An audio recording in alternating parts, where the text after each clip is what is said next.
should be back. Now, we didn't say much because, again, it's just right now more of a wait and see or kind of keep your ear to the ground when it comes to the Big 12 and the commissioner. And I know we discussed it quite a bit after the announcement last Tuesday by the Big 12. We had Mack Rhodes on that same day.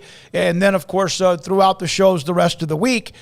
And I don't know if there's a specific, like, 1, 2, 3, 4, 5. Craig, what would you say in order of importance are the most important priorities of the new commissioner, whoever that might be, whether it's promoted within, an AD, a president, somebody else that does something in some other way?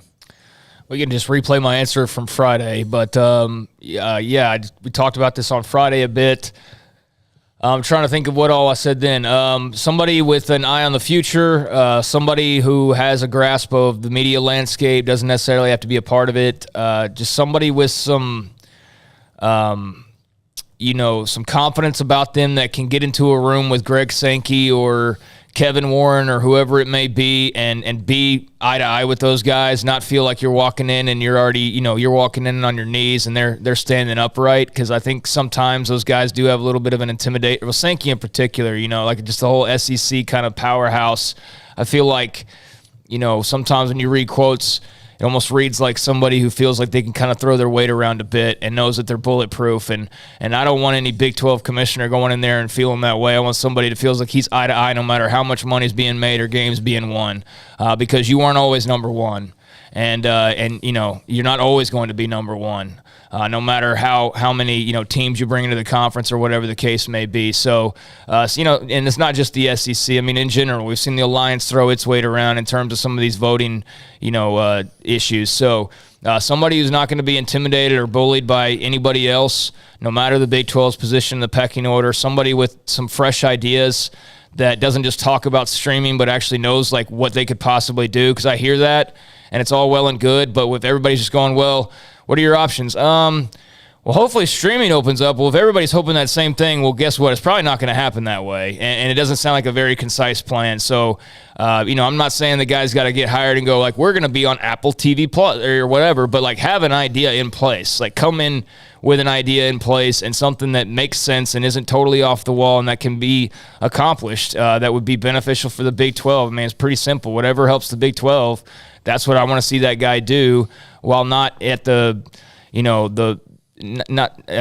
I want to see him do whatever he can to help the Big 12, not, in doing so hurting other conferences or being malicious about it in any way, but just, making the tough decisions and not worrying about outside pressures and and politics and those types of things, because I think politics was way too much a part of the Big 12 landscape for too long, and it's always going to be in college athletics. You're not going to get rid of politics, but yeah, somebody who can stand up for themselves and stand up for the groups that he needs to when he needs to, somebody with an eye on the future and some good ideas in mind about how they can maybe be different or find new money that doesn't appear to be out there right now. So those are just some of the things. There's others, but those would be the main things. Someone who believes the conference is, like you said, a part of the same room as anybody else. Doesn't have to mean financial numbers, as you said, but somebody who will believe in the conference going into any meeting and also then be able to back it up of why. That doesn't mean he has to walk in the door and say, here's what we have, what about you? He has to believe in who he's representing, and he's representing right now what will be eventually 12 to 14 teams. Speaking of which, Mike put this out there.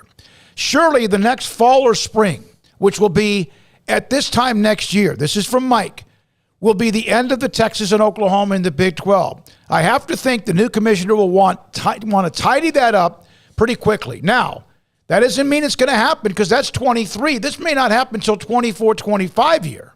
But that is something that you wonder if the new commissioner, what role he'll have in any kind of separation or moderation or arbitration or whatever it might be. Well, I mean, he's going to have some role, right? I mean, they're not leaving right now. So, Bowlesby has said that he's stepping down when they hire a new commissioner. They said they're hiring a new commissioner in 90 days. So, I mean, unless Oklahoma and Texas plan on leaving in the next 90 days, they're not, then yeah, they're going to have to deal with Texas and Oklahoma and help figure all of that out. So that's just going to be naturally a part of the process. I don't know what to say other than that. And I guess, yeah, it will be interesting to see how this person handles those two. If there's any history there, or if this is somebody kind of brand new to the block, I would think that you're not going to get somebody who's entirely brand new to the Big 12 that comes in with absolutely no knowledge of the conference. I also don't think you have to have somebody who's just, been in the bosom of it either for the last several years. So, I don't know where they fall ultimately on familiarity, but yeah, either way, of course you're dealing with Oklahoma and Texas, and you're going to some roundabout way be dealing with their departures. Just a matter of if you, I guess, help accelerate it to make it happen quicker, or if you make sure that they stay to the very last day of that contract. I don't know. Like, everybody, keeps bringing up Texas and Oklahoma's exit, and I have seen absolutely nothing in, quite frankly, weeks about them and any impending exit whatsoever. So that'll be for the new commish to figure out and see where they are on that. But, as it stands right now, they're still in the conference, and they're still going to be for what looks like another couple years. Some of the other responses, in fact,